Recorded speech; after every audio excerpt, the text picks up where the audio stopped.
Hi, welcome everybody to Off Chain. We have a very special show for you today. We're going to talk about atomic swaps. Let me introduce to you my three guests today.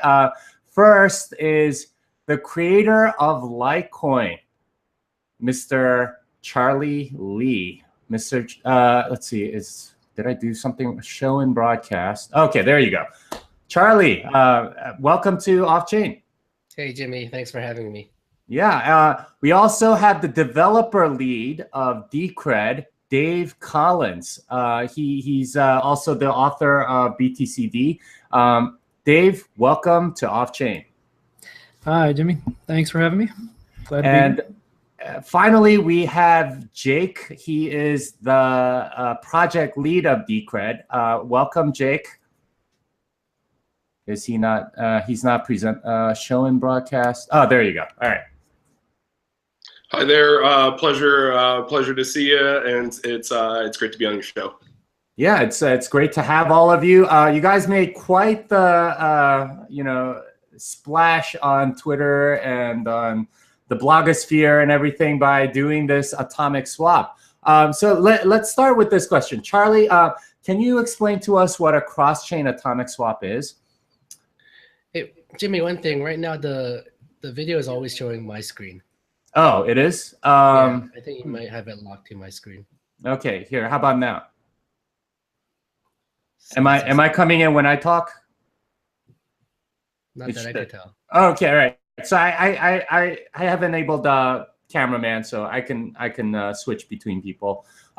So Charlie, can you explain what a cross-chain atomic swap is? Yeah. So cross-chain atomic swap basically means you have two chains like Litecoin and Bitcoin, or Litecoin and Decred, and someone on one side wants to swap his Litecoin for Bitcoin, and someone on the other side wants to swap his Bitcoin for Litecoin, and they want to do it in a way that's safe, where neither party can defraud the other party because they don't trust each other, and do it in a decentralized way where it doesn't require a third party. So the technology of cross-chain atomic swap just lets you do this swap in a way that it's atomic, meaning that it either happens or it doesn't, and it's across both chains. Okay, and how's this different than Lightning? Because I think a lot of people sort of associate cross-chain atomic swaps with the Lightning network. Yeah, so previously we've talked about how Lightning networks would allow easy use of cross-chain atomic swap. The cross-chain atomic swap with Lightning would be a little bit different, where it would be using Lightning networks, and it will be instantaneous. So what we're doing today is not instantaneous. Like, it requires 4 separate on-chain transactions, and you do one transaction, you wait for it to be mined, and you do another one. With Lightning network, it will allow for assuming both Lightning networks are up and running, it would allow for instantaneous cross-chain atomic swaps. I see. So this one is a little bit slower than the Lightning Network version, and there's probably other benefits and drawbacks as well. But it sounds like, yeah. The fees will be different, right? This one would require on-chain fees for both parties. Lightning Network would require different kinds of fees. It would require Lightning Network fees depending on what the nodes charge for transacting. And also, I would imagine Lightning Networks would be smaller. Like, people won't have payment channels that have like hundreds of Bitcoins, for example. So if you want to do a large trade, OTC, doing this way would probably be your only way with an on-chain, and you'll be fine with waiting like a few minutes for on-chain transactions and paying the fees for that. And this is because Lightning has a limit on how much you can put into a payment channel. Is that right? There's no limit on how much you can put in payment channels. Maybe for testing there is, but it's more a situation where people actually won't have big payment channels open because it would lock up their funds. So Lightning Network would be better for smaller payments. Okay, great. So Dave and Jake, who came up with the idea to do an on-chain, cross-chain atomic swap? Where did this idea come from? Well, the idea came, from it came from reading the Lightning Network paper, reviewing what decentralized exchanges were doing, or basically everyone was talking about decentralized exchange, but the reality of decentralized exchange is that I think someone does not have it muted, but whatever. The atomic swap is basically a simplified version of the off-chain atomic swap, and a number of decentralized exchanges were not, they're offering products, but they weren't making it simple. Basically, they were inserting themselves as an intermediary to do these atomic swaps, and rather than do that, what we decided to do was go, we looked at it and said, this is really low-hanging fruit, and not many people have done this, so we're going to go ahead and start the ball rolling and, take it. Okay, and when did you guys start to collaborate on this? Because the first cross-chain atomic swap happened between Decred and Litecoin. The first swap that happened, we decided to collaborate as part of the bring up procedure, because in order to make this work, we tested it on testnet, and that all worked. But it's not really concrete until it's on mainnet, and we didn't have anyone who had Litecoin or Bitcoin laying around who was ready to roll as a counterparty. And Charlie kindly volunteered himself to help us debug the process. So it was a little painful on the first run or two, because the swap binaries end up integrating against several different wallets, and they all have slightly different behaviors. So that was there were some growing pains there, but we got over it. I see. And Dave, what are some benefits and pitfalls of this approach versus, say, Lightning? Right. So Charlie touched on it a little bit, but I think probably the biggest pitfall is going to be the fact that you do have those on-chain fees, and you have two transactions on both chains. So yeah, whereas with Lightning, as Charlie mentioned, you'll have some fees. You'll have the Lightning fees, but because it's designed for these smaller transactions, you're going to have most likely much smaller fees, especially today when everybody knows we have the high Bitcoin fees going on. So clearly you're going to pay more if you have the on-chain. But I think that, especially when you're talking about the larger OTC trades, which is what these are most useful for, it's a very small percentage of the total swap amount. And in fact, typically that fee will be lower than what an exchange fee would be if you were to go through a regular exchange for that purpose. Okay. Another huge benefit, of course, is that unlike with an exchange, there is no trusted third party. So that's really why these are so exciting, is the fact that it completely disintermediates the exchange from the process. It's impossible to steal the funds. Third party simply never has them. It goes into a smart contract, and it's enforced by the network rules and the construction of the swap, such that neither party can steal from each other. And in my mind, that's actually really exciting, because you can't do this at all today with regular exchanges, and it's completely impossible even in the fiat world. It's not possible.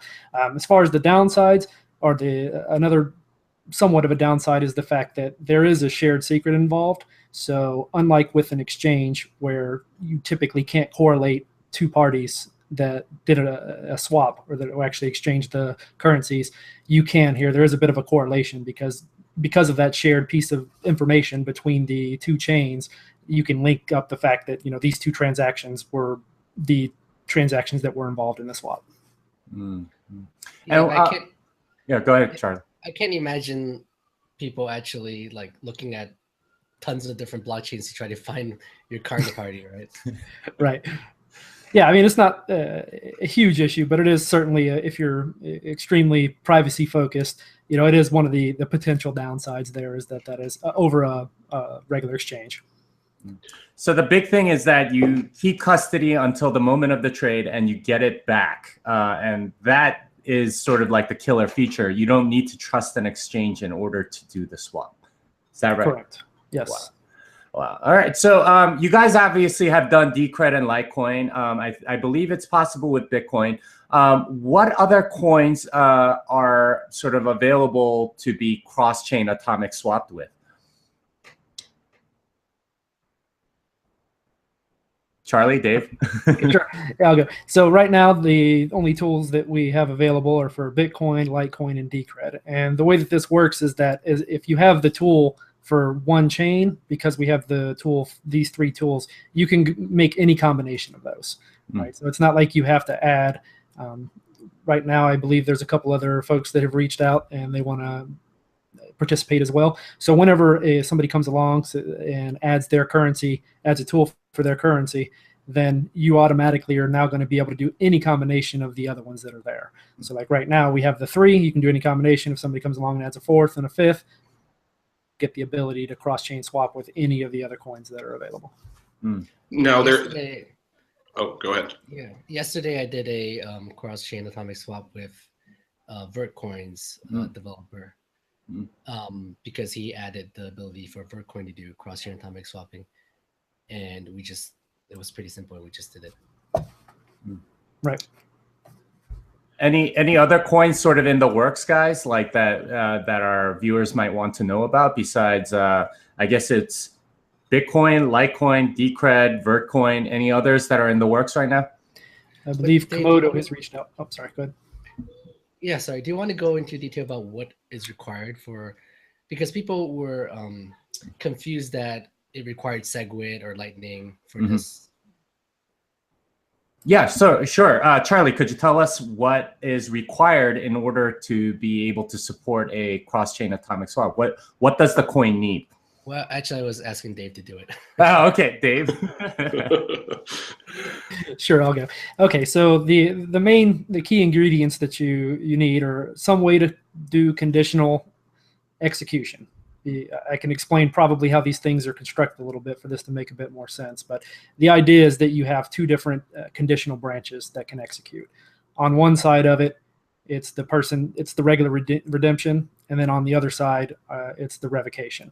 And so in order for that to work, you need to have conditional execution.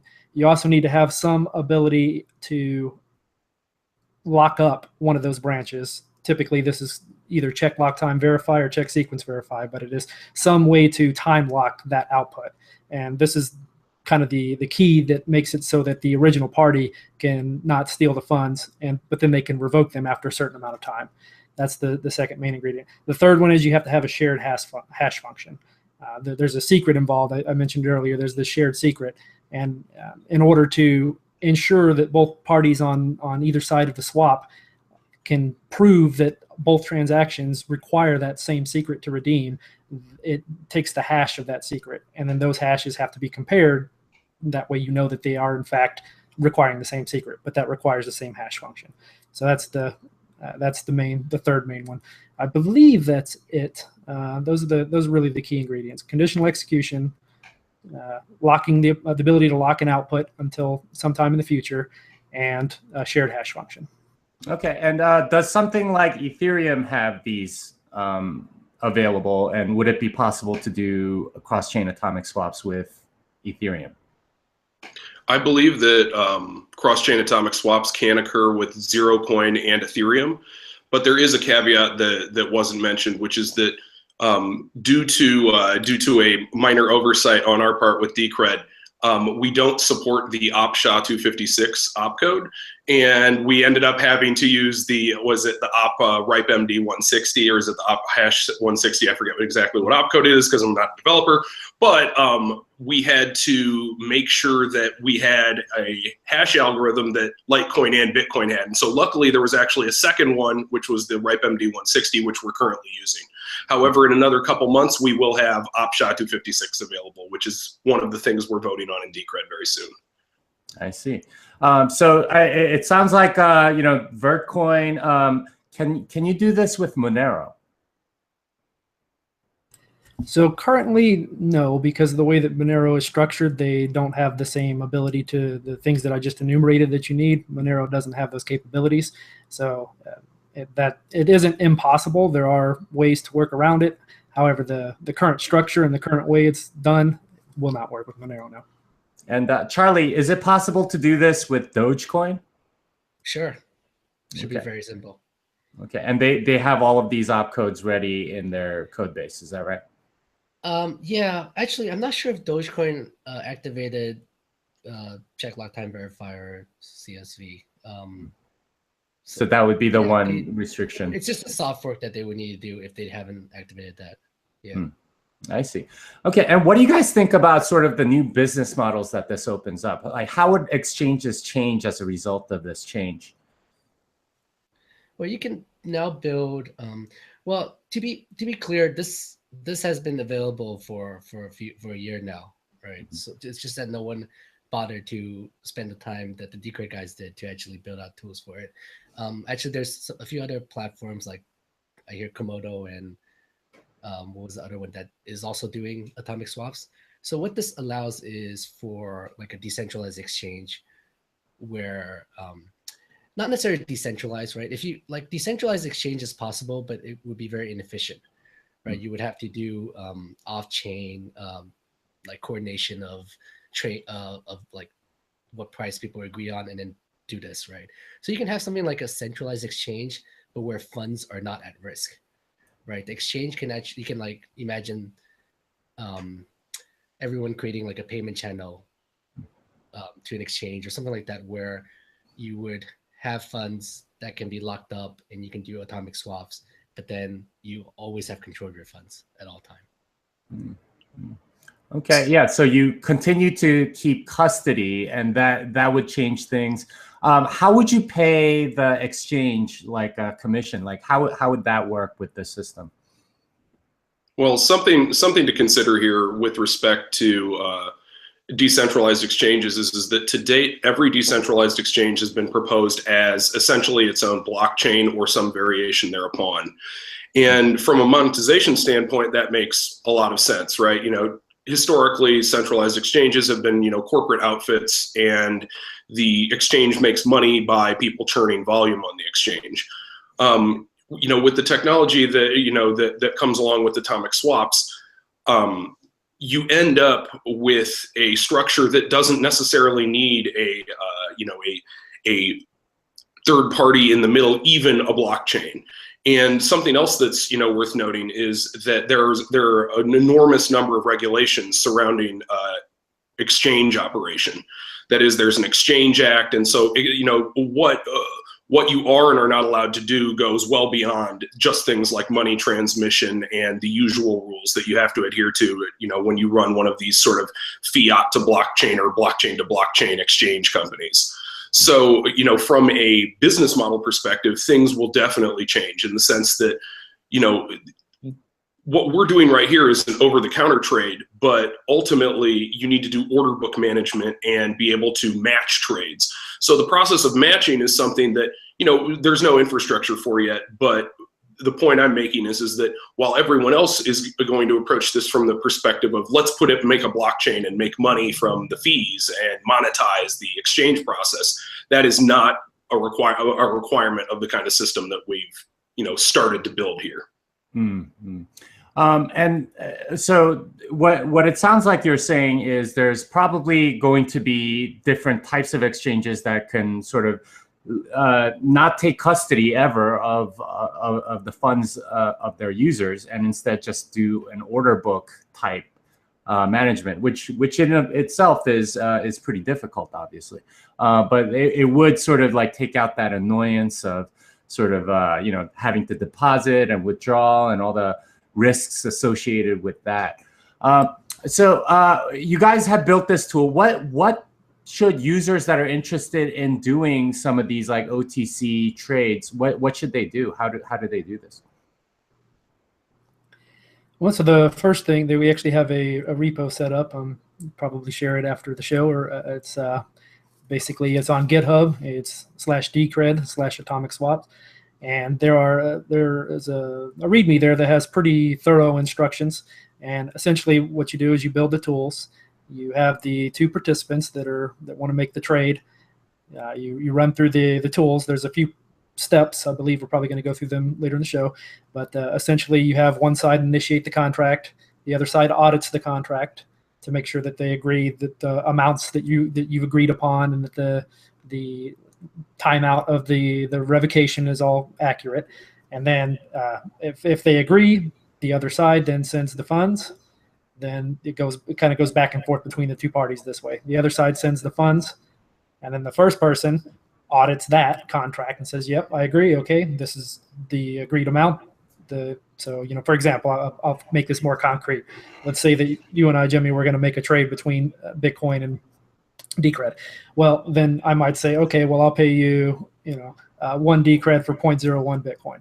And you're like, okay, I agree to that. So I create the contract and send it to you. And you're like, yes, this contract pays me 1 Decred. Agree. And then you send me back the other side of it, and I audit it, and I see that, okay, it is in fact the 0.01 that we agreed upon. And then once we both agree, you send the funds, and I, on the other side, the tools, then you can monitor for the transaction, extract the secret from that way. You don't have to share it with me. It's actually something you can pull off the blockchain, so completely trustless.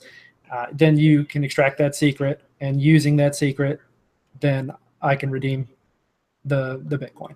So it goes back and forth like that. It sounds a lot more complicated than it really is in practice. Describing it, you say, oh, you have all these steps, but after you do one of them, it's really kind of pretty straightforward. I mean, bottom line is we exchange addresses, you send the amounts, you redeem. And I mean, that's what it really boils down to. And right now, is there like sort of a GUI or a wallet that people have to download? You mentioned the repo, Decred, Atomic Swap. What do you do after you download that? Do you run a bunch of commands? What do you do?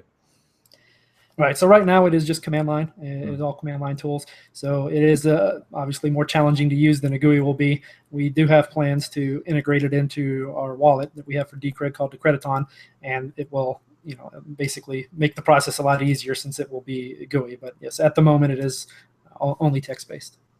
And Charlie, are there plans to incorporate this into the Litecoin reference wallet? Well, you don't really need to incorporate this into the reference wallet.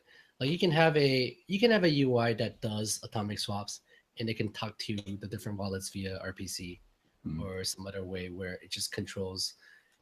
It just those out commands to the different wallets to do like getting a new address or sending a transaction. So as long as you have like a standard way of talking to different wallets, you can just do it with a set like a atomic swap app. I see.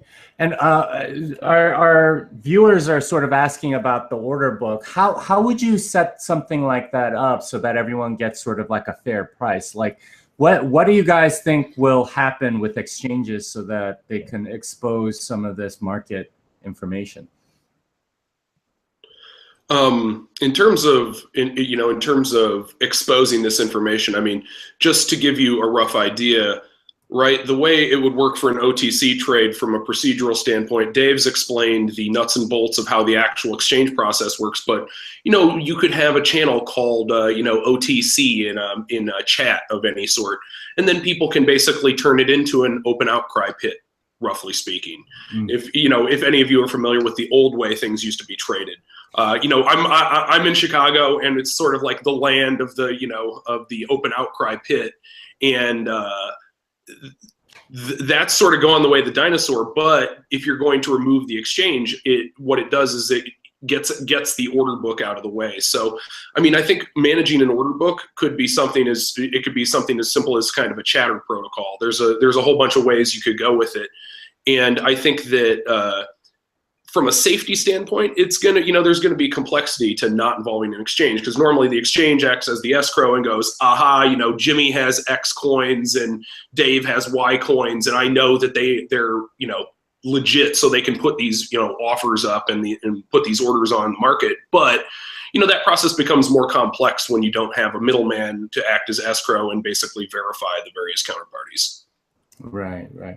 All right, so Charlie, I know you have to go pretty soon, but I wanted to ask you, you're pretty enthusiastic about Decred on Twitter. What was it that brought you in to think about Decred and sort of explain? So one thing about Decred is the hybrid proof of work, proof of stake model, and they have a really strong team. And they're just doing something different. They are trying to do governance on the blockchain, which is something that seems pretty crucial, seeing that what we're seeing right now with the Bitcoin scaling debate, right? It's just Bitcoin can't decide what to do. for Litecoin, for better or worse, I'm around so I can kind of help guide the chain, which is good and bad, right? Having someone, having kind of a benevolent dictator is good, but until that dictator does something bad, right?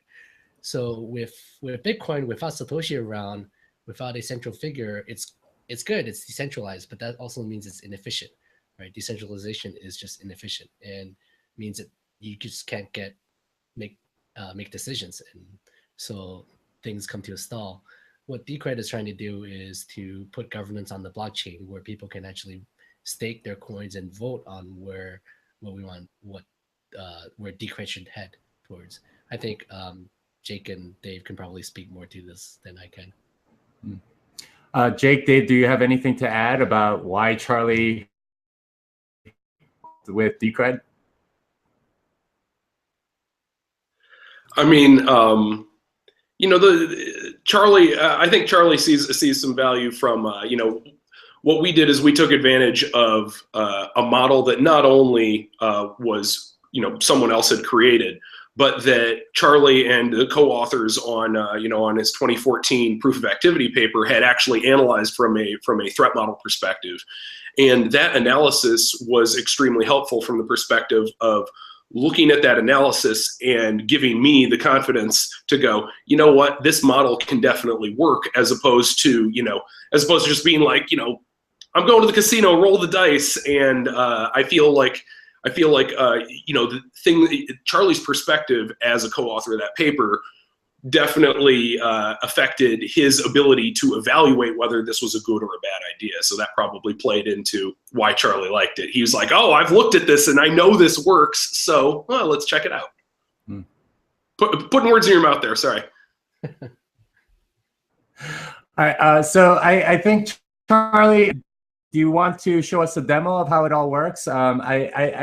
We had planned earlier today to do sort of a live on-air atomic swap between Bitcoin and Litecoin. Unfortunately, my node would do a reindex, and that takes like 5 hours, and that just it's not working for me right now, which is very unfortunate. But Charlie has volunteered to sort of show us what would happen. He's going to essentially trade with himself, so he doesn't realize this, but it would be great to see a demo. So Charlie, if you want to take it away and share your screen or show us whatever it is that you want to show us. Sure.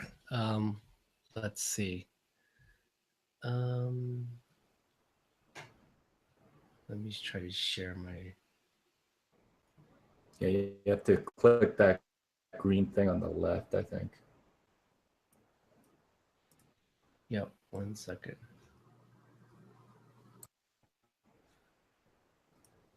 You guys see it? Yes.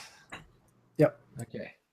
So basically, and Dave and Jake, feel free to like chime in and explain the process if I'm not doing a good job, or if you want to add some stuff. Basically, once you compile like atomic swap, you have like LTC atomic swap, DCR atomic swap, and BTC atomic swap. So it's for process, right? So you want to first initiate. So let's do that. So first of all, you agree to a exchange rate, right? So let's say, actually, let me see how much I have in my DCR wallet. Not that much. I have actually a very tiny amount. Would this work? Is this too little? How much is the transaction fee? 0.001. I think you have under. You need more, I believe. Okay. Why don't you guys send me some Decred? How about that? Let me see what I could do. This is how I make my money. I apologize. I only hoard Decred. I don't actually spend it. I send an address to you guys, so send me some Decred and we'll get to it. All right, let me see if all my Decred is like being staked. Yeah, same here. They're all locked up. So that'd be funny if none of us have any free Decred. All right, I have some. I'm sending some. You got it? Okay. I can send it if not. Okay. So So initially, let's say we decide like 1 Decred for 1 Litecoin. So let me get a Litecoin address. What you do is Right. So usually what this would be is you'd have the two parties, right? So let's say that, or Charlie and I were doing the swap. So I would create a Decred address and Charlie would create the Litecoin address, and he's going to show both sides of it. But the general way that this works is that you have the two people involved, and then we swap the addresses. And so that's the first part of the process he's going to do here. Yep. So the first process is to initiate, and then this is the Litecoin address. So party A is paying party B at this Litecoin address 1 Litecoin. Oh, I have to unlock my wallet first. Give me 1 second. I'll put the screen share away from you while you type in your password. I'm not sharing any of my sensitive stuff. Okay. What, you don't want to type in your passphrase on Google here? No. I don't have that many. That's great. Yeah. How much is in your Litecoin wallet there? I think you had more than one, I guess. I had 10 Litecoins. Okay. Okay. So for this, basically the secret is created randomly. This is the hash. So this is the contract transaction, and the refund. So what this is if the other party reneges and decide not to go through with this, after 48 hours, you can pull the money back. So the money is sent to like a multi-sig contract, right? Where it can either be sent to the recipient or it can be pulled back by you after 2 days. So publishing a contract publish. So what you do now is you send this contract transaction to the other party, right? You basically send them this, and then you can also send them the contract transaction, which is what will be mined into the blockchain. So you send this to the other party will audit it. So right now I'm acting as party B, and I'm going to audit this contract, right? So we audit. By the way, is that 48-hour expiration changeable, or like can you set that to something more custom?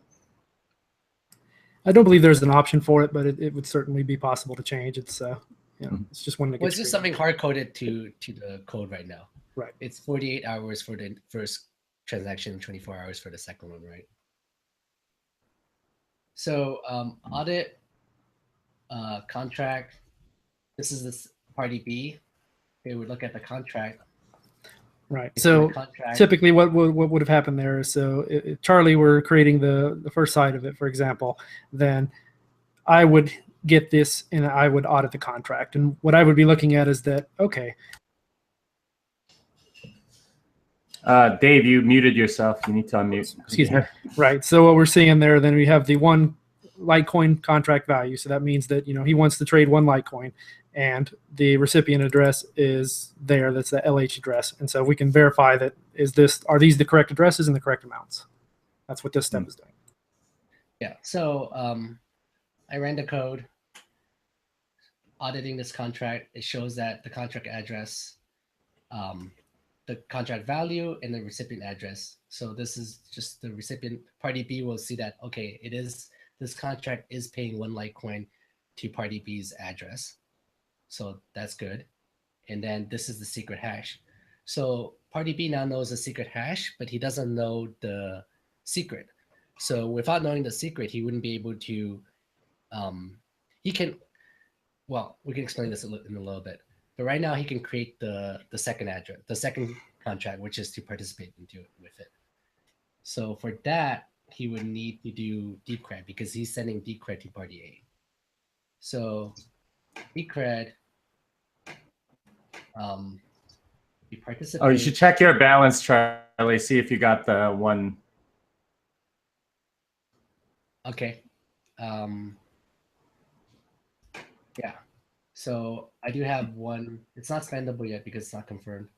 But now I need to get a new address. So this is the party A's Decred address that he wants to receive, right? So party B would now send create a contract for this address. So participate, party A's address, amount. So for this example, we're just doing 1. Or actually, we should do less, 0.5. And then the secret hash. So the secret hash is what he got from auditing the contract, which is this. So passphrase. Okay. So this is the contract the party B is doing. And everything looks good. It's yes. And actually now it's broadcasted to the Decred network. Here.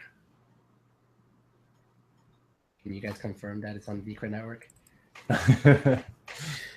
So, let me see. Yep. So now party B sends this contract and contract transaction back to party A for party A to verify. So party A would now do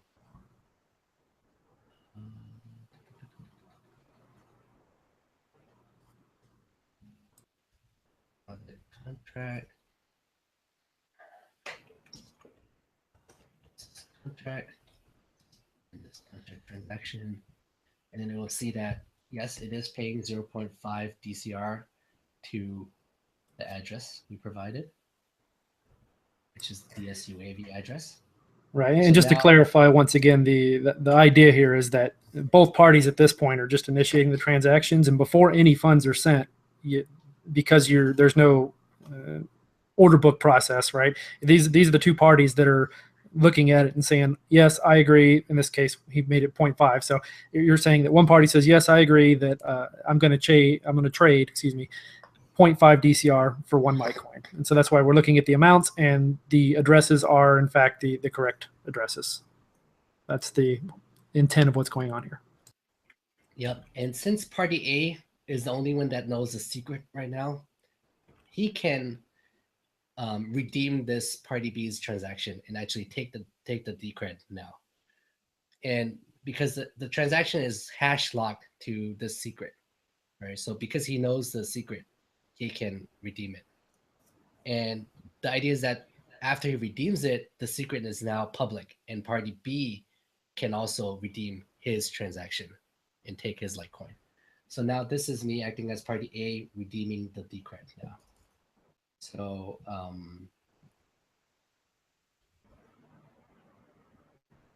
redeem, and I need a contract. And the contract transaction and the secret. So the secret is here, right? Where is it? When I first created the initial Yeah, there you go. transaction, there's my secret. So put this in here. It says, you want to redeem this transaction? Yes. Uh-oh. Oh, has a non-standard input. You guys know what's up? We ran across something similar last time. Yeah, I think you're running an old version of looks like an old version of Decred because they're non-standard before. But so that's what it is. As long as you're on the latest version, that isn't an issue. Pretty sure I'm not.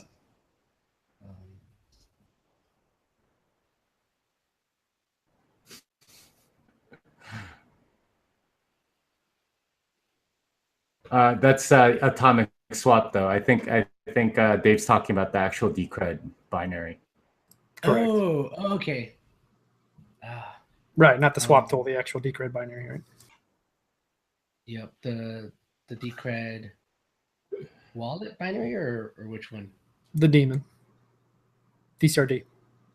Yeah, so you need to do a go get on like github.com Decred or something like that. Well, I think this is a good point to make an aside about standardness. Mm-hmm.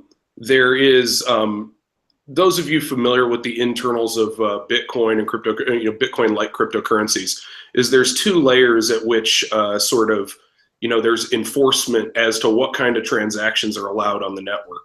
There's a standardness check, and then there's a consensus check.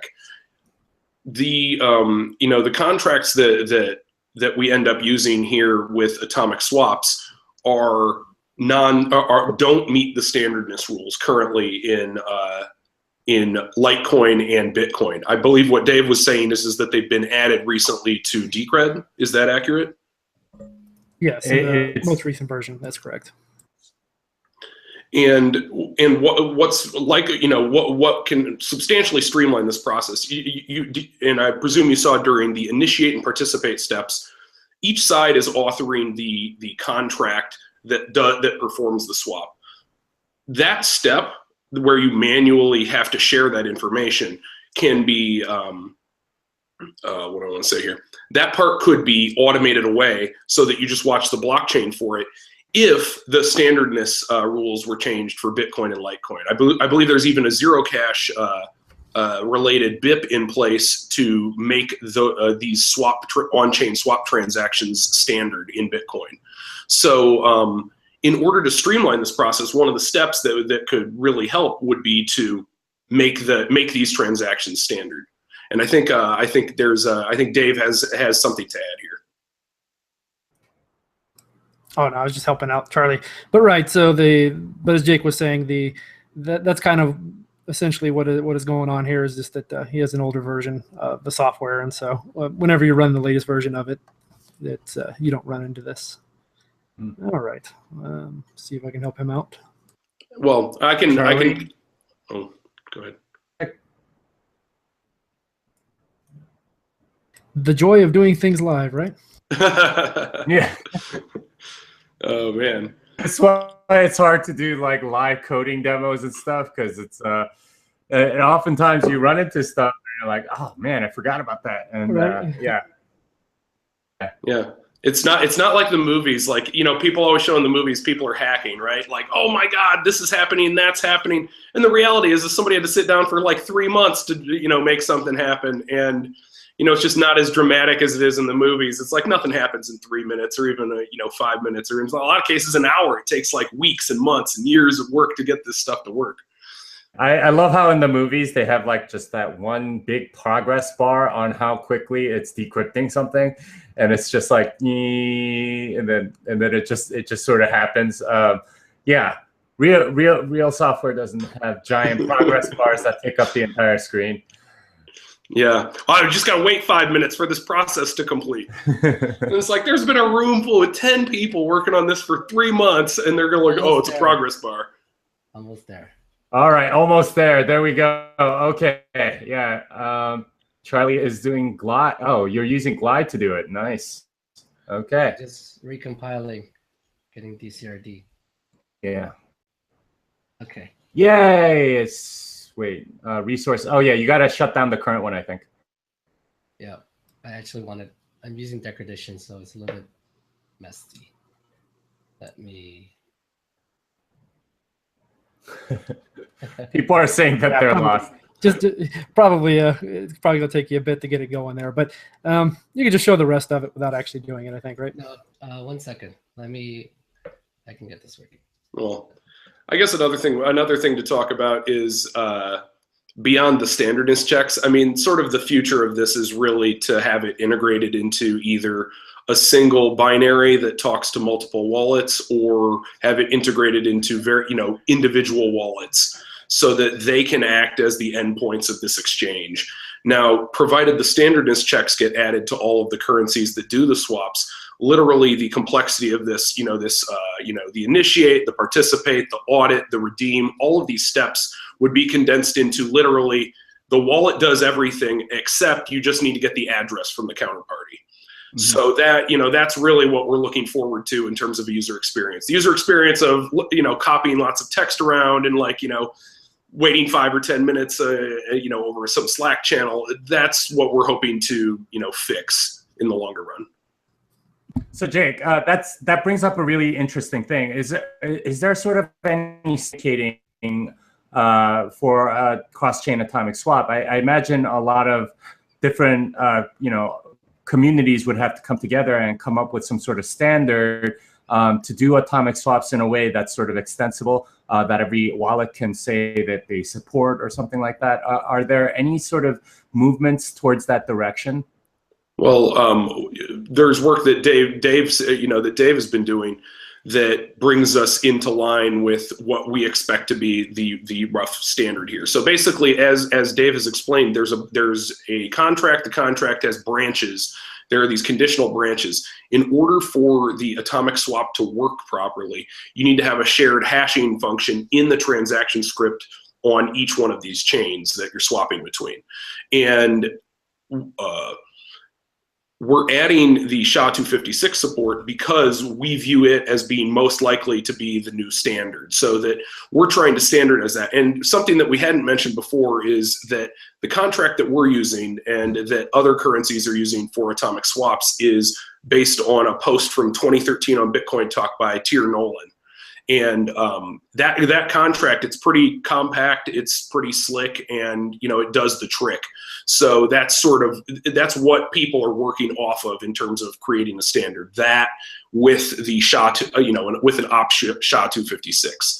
And is all that roughly accurate, Dave? Correct. It looks like Charlie got it working as well. Yep. All right, let's look at it. Okay, this is fun doing a live recompile. No pressure. Okay, so doing this redeem. Now, transaction. So basically, I am going to publish this redeem transaction, and now I grab the one, party A grabs the one DCR, right? So now party B can actually see that. Let me see if I can share well, actually, you guys can share. One of you guys can share the Decred block explorer and what party. Which transaction do we need to show? I can show that. So, yeah. Jimmy, can you unpin me? Yeah. Okay. Yeah. You're unpinned, but I need that transaction pasted into chat or something so I can grab it and show it. Click on that link in chat. Oh, that's a good idea. Okay, and let me share that.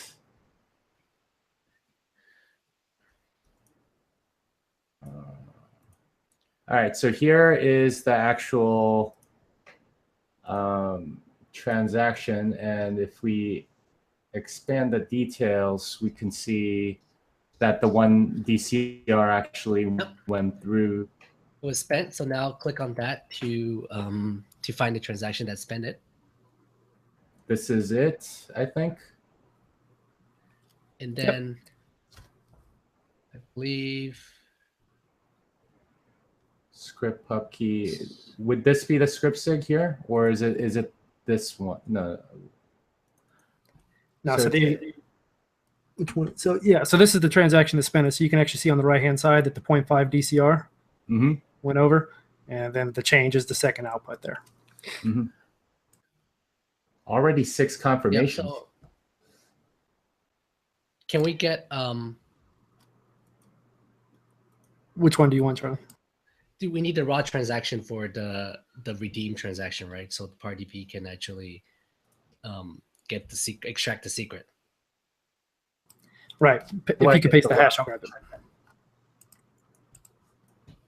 I guess that one's it.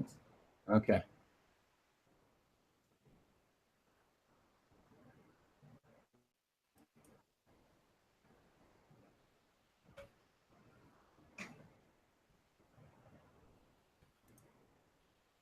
All right. Is that the right hash, Dave? Or is that something else? Yeah, that's right. I'm grabbing it.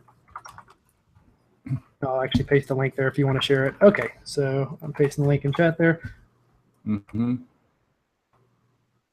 raw transaction, and the secret is revealed in here, and you can utilize this to redeem the other side. Is that right? Right. So what he's going to do is he's going to take this. This is the transaction. Now, what Jake was mentioning before is that right now you're having to copy this stuff manually, but the reality is that you can actually monitor the blockchain and just wait for it to show up. The tool will do it for you so that you don't have to manually do this. And whenever it sees the transaction, then it will go and pull it out automatically for you. Obviously, right now, this is a bit manual. So this transaction is actually, this is the contract transaction. We need to find the redeem transaction. You grab me must have given me the wrong hash. Grab me the hash, the one that your redeem transaction hash. If you can go back and paste that. Yeah, but you should be able to get from, if it's mine, you'll be able to find it, right? The 0.5 Decred is actually redeemed. But right now, I guess we're waiting for it to be mined. Oh, is that what we're doing? Yeah. Yeah. So it takes about 5 minutes for Decred. Correct. Do you have right, so there's a transaction. Okay, all right, yeah, there we go. All right, let me copy and paste that into here. And that should show it, except it's no matching. Right, it just hasn't gone through yet, right? It takes 5 minutes, right? And that's what we were mentioning before as well. Because these are on chain, you have the timeout period, right? You have to wait a little bit of time for it to actually be mined into the chain. Pretty standard stuff. Well, I mean, in terms of extracting the secret, you can extract the secret straight out of the transaction, right? You don't need to wait for it to be mined. Correct. Do you? Okay. Yeah, it just doesn't show up on the block explorer until it's mined. That's what it sounds like. It doesn't have a mempool in there or something. No, it does, but remember these are non-standard, and so it's just that the block explorer hasn't been updated yet to be able to show it. I see. That's unfortunate. But we do have the raw transaction right there showing on the screen with Charlie, and you could extract the secret from there, obviously. Yep. So assuming we waited 5 minutes and it gets mined, so let's get to that step. Can you pin my screen? Yeah. Okay, so this is the redeem transaction, and we can now extract the secret from it. So going back to Litecoin, let's see, what is it? Extract secret. Redeem transaction and the secret hash.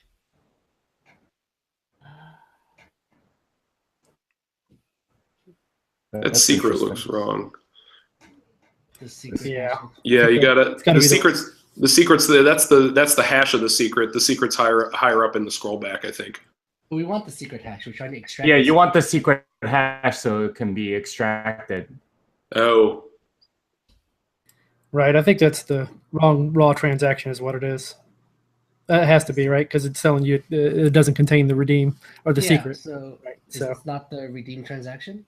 So paste that E4. Yeah, that's why. Because that was look at what Jimmy shared. It was the F5. See your published redeem transaction, the hash down there, E45F? That's the one we need. Okay, so let me see if I can find that. I did publish that. I did send you guys that. Yeah, it's not showing up on the block explorer yet. And then if we had the if we had the higher transaction, that would work. Unfortunately, it's Decred hasn't mined the block in a little bit. Let's see. But I'm surprised that we're not able to extract the secret from this redeem. Yeah, you should be able to. So that's a little bit. Oh, strange. my bad. I was using LTC atomic swap instead of DCR atomic swap. Oh, I see. Yeah, there you go. Yeah, trying to play both. To extract it from DCR atomic swap. Yeah, it's a little bit harder when you're playing both sides, right?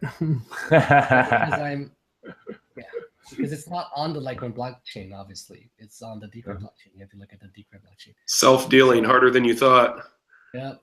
And then you need the secret hash. The secret hash. This works, but okay. So now party B is able to secret. Yay! And now it can pull his one Litecoin now.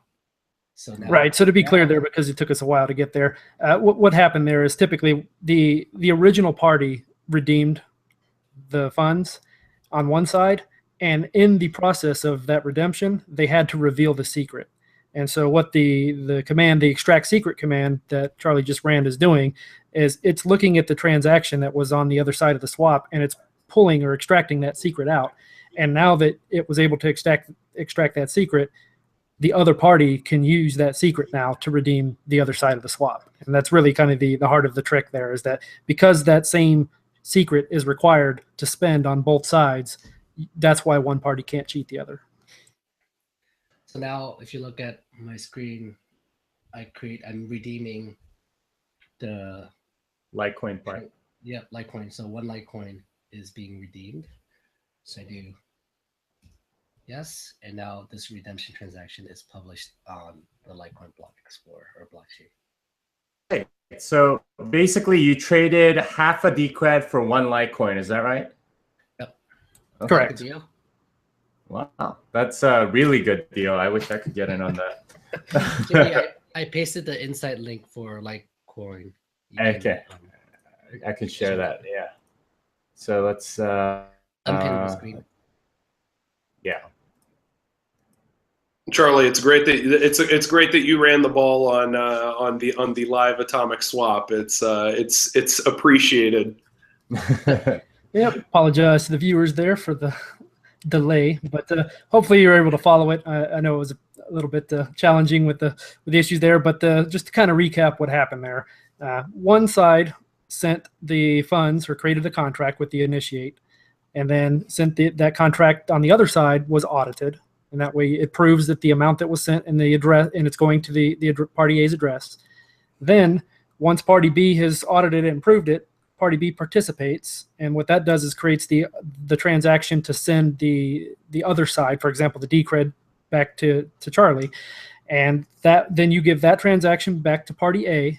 And then party A will also audit it and say, yes, okay, that's my address, and that's the amount that I agree to. And that way everybody's on the same page. This is the swap that we want to do. And then once everybody agrees, the first party actually redeems the amount, which basically means that the Litecoin or the Decred, just depends on which direction you're going. So they redeem that amount. And the other party now can see that redeem transaction and extract the secret out of that transaction, which allows them to spend or to redeem their side of it. So initiate, participate, or initiate, audit, participate, audit, extract, redeem, and redeem. That's it. Yeah. Basically, what you have is a trustless exchange where neither party can really screw the other one. Usually, this tends to be a big problem in almost all kinds of commerce, is that you don't know if you'll get paid for the goods. You need to do the swap sort of at the same time. This is interesting because you're able to do it sort of over a period of time in such a way as to have basically the blockchain be the escrow. Very interesting stuff. We obviously got everything swapped here. Charlie did it with himself, so thank you for that, Charlie. That was great. That was great. Yeah, because Litecoin is so fast, it's already confirmed. Okay, well, there you go. And there's definitely a lot of different things that you guys seem to be doing together. Are there plans for any further cooperation besides sort of this atomic swap stuff between Decred and Litecoin and Bitcoin, I guess?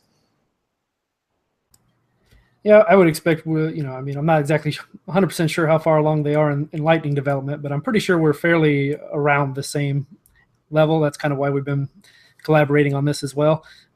I'd actually like to do an off-chain swap with Charlie as well as soon as we have that working.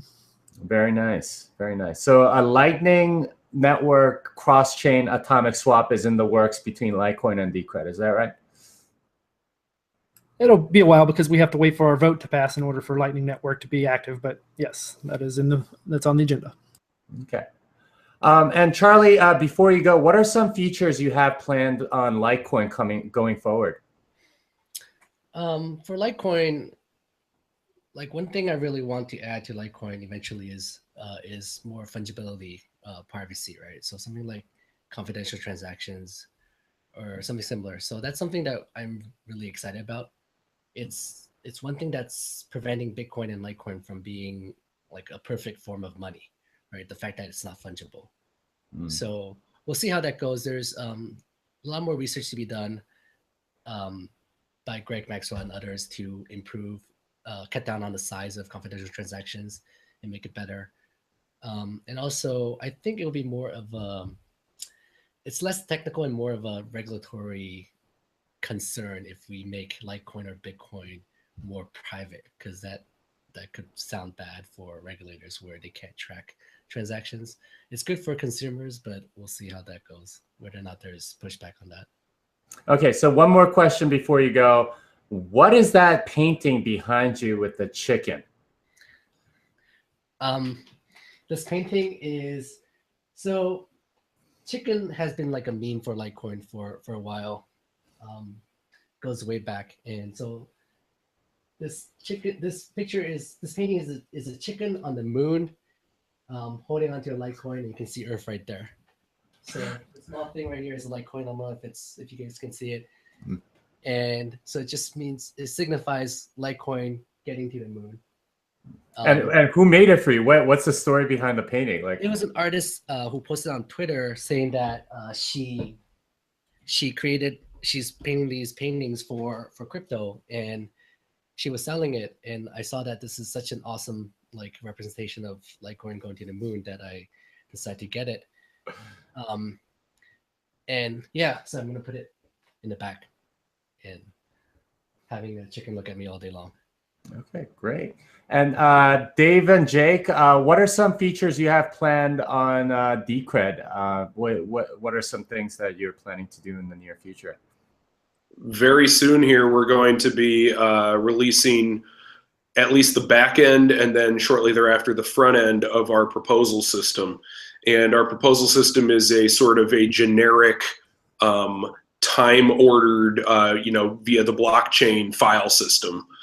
The idea there will be that instead of just, us coming up with ideas of the next thing to do with Decred or what various things to fund within Decred, we're going to begin to open that process up to the general public and to the stakeholders so that people can propose ideas, pursue them, get paid to pursue them, and then stakeholders can vote on what they choose to approve and not approve in terms of various projects and funding and budgets and so on. Wow. So yeah, I'm excited about that, and there's a whole bunch of other stuff in the pipeline. I don't want to go on for too long about it, but that's the immediate near term stuff that's coming out. Okay, well, so it sounds like with cross-chain atomic swap available between Bitcoin and Litecoin, and if Litecoin gets some sort of like privacy feature like confidential from Bitcoin to Litecoin, do some transactions, and then swap back from Litecoin to Bitcoin, and you would have essentially fungibility via Litecoin without any sort of trust whatsoever. People have been doing that with Monero, but you obviously needed to trust an exchange. This sounds like a pretty cool feature, Charlie. Yeah, that's the feature, right? So we'll see what happens. Yeah. Okay. Yeah. So it's awesome that, I was saying it's awesome that both Litecoin and Bitcoin have SegWit and now can do Lightning transactions. So I'm really excited about that. Right, and you can gain fungibility through Litecoin. That would be amazing. And Dave, are there any features like that we can expect from Decred that people might want to cross-chain atomic swap into Decred, do something, and then go back? Yeah, with part of our roadmap, that's one of the big items, is that we are definitely going to be working on privacy. We already know where we're going to go. We haven't announced yet exactly what we're going to do, but that is certainly on the agenda, and I believe the roadmap has it listed. Mainly, the main bulk of it is going to be in Q4. Wow, that sounds very intriguing. I'm sure you and Charlie will have much to talk about there. Anyway, I want to thank our guests, Charlie Lee, Dave Collins, and Jake. I can't really pronounce your last name. How do I pronounce your last name, Jake? Yeah, don't sweat it. I mean, you say the two last names separately. It's hyphenated, right? So it's Yocom, Piatt. Yocom, Piatt. Okay, yeah, great. Thank you guys so much for having been on this show, and thank you for demonstrating the atomic swap capability. And I'm sure we'll be working together much more in the future as more capabilities come on your coins that maybe isn't yet on Bitcoin. So thank you very much. And this is it for Off Chain. And the song is done.